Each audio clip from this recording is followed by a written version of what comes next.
3 million. That is the number the federal government itself acknowledged in 1940.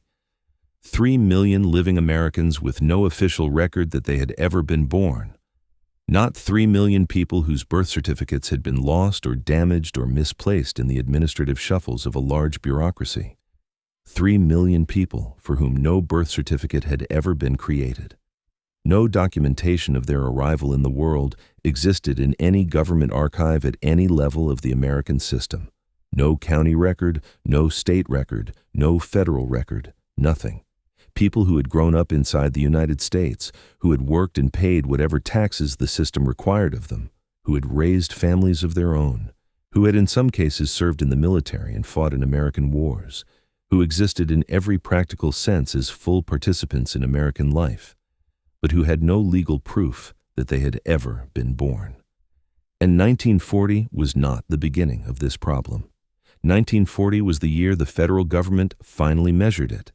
After 50 years of reform efforts that were specifically designed to fix it, after 50 years during which the gap between the people who had birth certificates and the people who did not had been documented, discussed, debated in state legislatures, and in many cases deliberately preserved by the political interests that benefited from its preservation. I found this while researching the orphan train system, trying to understand how 250,000 children could be relocated across a continent with so little documentation of where they came from. Every thread I pulled on that question led back to the same structural reality. The missing documentation was not the result of administrative failure in the orphan train system itself. The missing documentation was the precondition that made the orphan train system possible. America did not have a national birth registration system for most of its history, not a broken system, not an underfunded system struggling to do its job, no mandatory system at all. For the first 150 years of the Republic's existence, whether a birth was officially recorded depended entirely on where the birth occurred, which state's laws governed that location, and whether the family involved had the kind of relationship with official institutions that would have brought them into contact with whatever voluntary registration mechanisms existed. The official story treats this as a gap that was gradually and naturally closed as the country modernized. Birth registration was a state matter. States developed their own systems according to their own administrative capacities and their own legislative priorities. The process was slow, because building accurate registration systems across a continent-spanning nation of enormous geographic and demographic diversity is genuinely difficult work. By 1900, only a handful of states had registration systems reliable enough to be considered complete. By 1915, the federal government had established a standard for what a reliable registration system looked like. By 1933, enough states had met that standard that the National Vital Statistics System could begin functioning as a genuine national record. By 1940, the system was complete enough to identify its own remaining gaps, including the 3 million people who had still never been registered. Progress was slow, but it was real. And by 1940, the problem had been substantially solved. That story is not wrong in its description of what happened at the administrative level.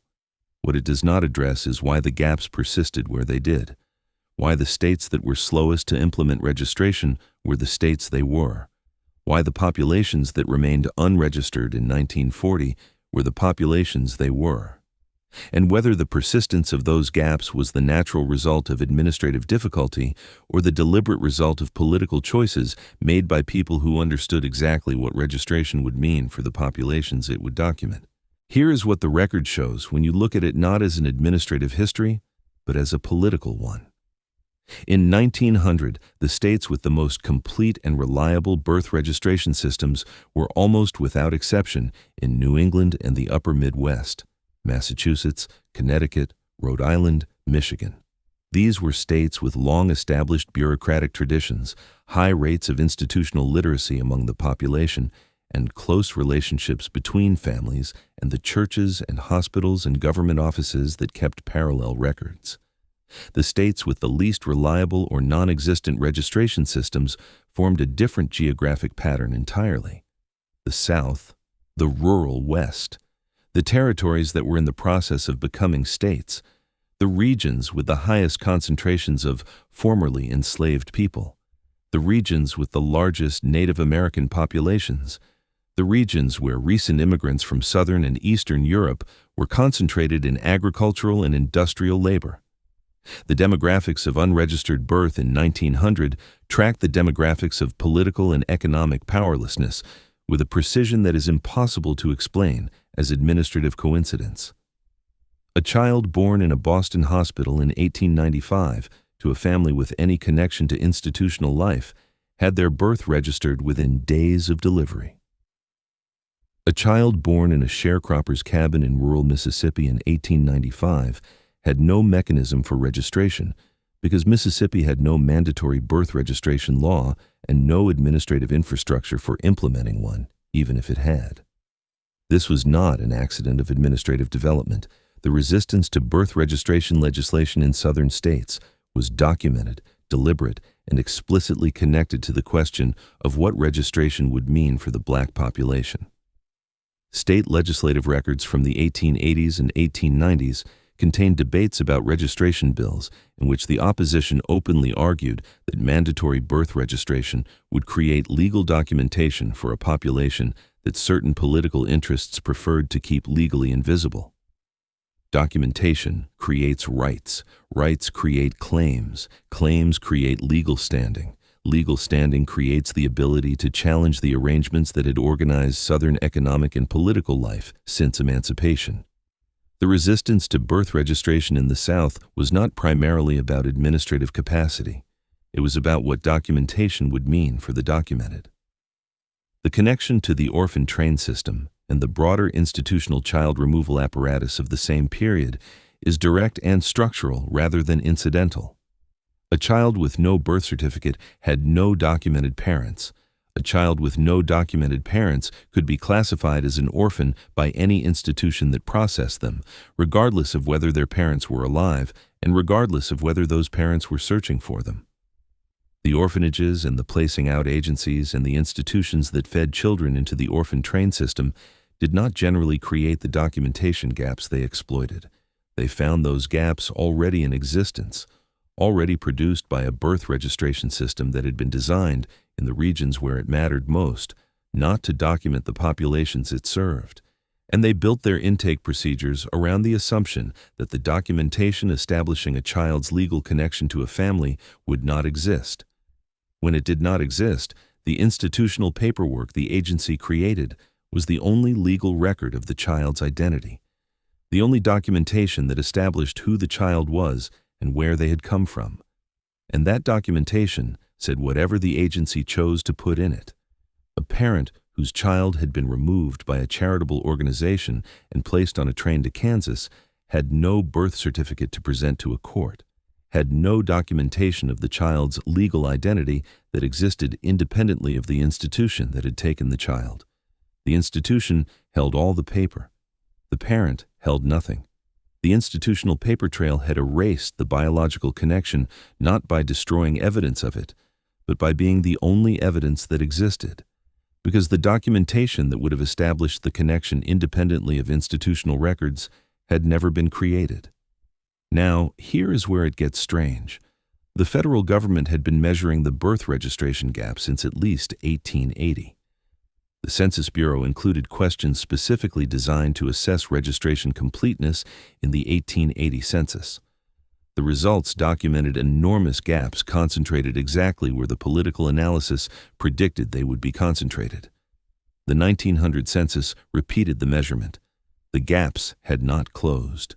In some regions, they had widened despite 2 decades of reform effort. The 1890 census, taken at the midpoint between these two measurements, was designed with individual household schedules that would have allowed the most detailed analysis ever attempted of the relationship between birth registration gaps and institutional child removal. For the first time, every household member's relationship to every other household member was recorded individually. The data existed in the 1890 census to answer the question of how many children in institutional placements or in households as non-family members had no documented biological family connection. How many of them were in that situation because they had no birth certificate rather than because they had no family? That census was destroyed in 1921, and the surviving remnants were authorized for destruction in 1933. The analysis that its data would have made possible has never been performed, because the data was eliminated before the analytical framework to ask those questions had been developed. The states that were most resistant to birth registration reform during the 1880s and 1890s were not random. They were consistently the states where the populations most likely to be affected by the gap were most concentrated, and they were consistently the states where the political interests most likely to benefit from the gap's persistence had the most influence over state legislative processes. When the federal government began pushing for uniform national registration standards in the 1910s, the resistance came from the same states that had resisted state-level registration legislation for 30 years. The arguments made against federal standardization in the Congressional Record Track, the arguments made against state registration legislation, almost word for word. States' rights was the frame. Preservation of undocumented populations was the practical effect. By the time the 1940 audit identified the 3 million unregistered Americans, the populations most heavily represented in that number were predictable from the political geography of registration resistance going back half a century. Black Americans in the South, Native Americans on reservations, children of recent immigrants in rural communities where institutional contact was minimal.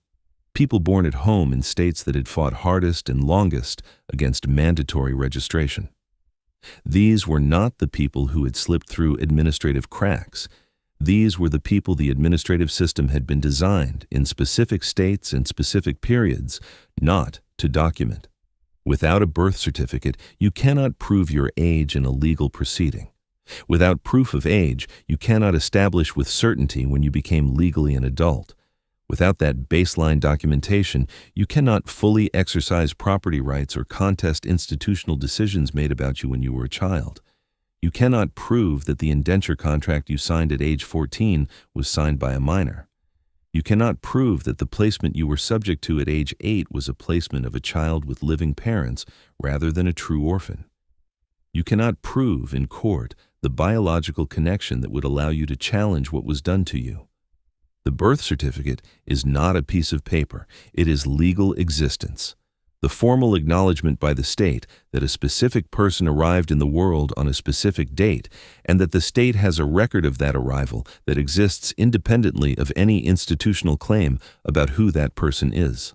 For 3 million Americans in 1940, that acknowledgement had never been extended. For the generations before them, in the decades when the institutional systems that removed children and the institutional systems that placed them were operating at their peak, the absence of that acknowledgement was not an administrative oversight, it was a structural feature, deliberately preserved by political interests that understood exactly what documentation would mean for the populations it would document, and deliberately exploited by institutional systems that had built their operational procedures around the assumption that the families they were separating would not have the legal documentation to resist what was being done to them. 3 million people in 1940 with no record of their birth, uncountable millions before them in the decades when the gap was widest and the institutions that exploited it were most active. The certificates were never issued, the connections were never recorded, and the census that would have allowed the full scope of the gap and its relationship to the institutional systems that exploited it to be documented and analyzed was destroyed before anyone who understood the question had the data to answer it. The 3 million figure is the measurement the government took when the system was nearly fixed. The gap at its height in the decades when it mattered most has never been measured, because the instrument that would have measured it is gone, and the political interests that preserved the gap made sure of that too. If you want more videos like this, make sure to subscribe to the channel. I'll see you in the next one.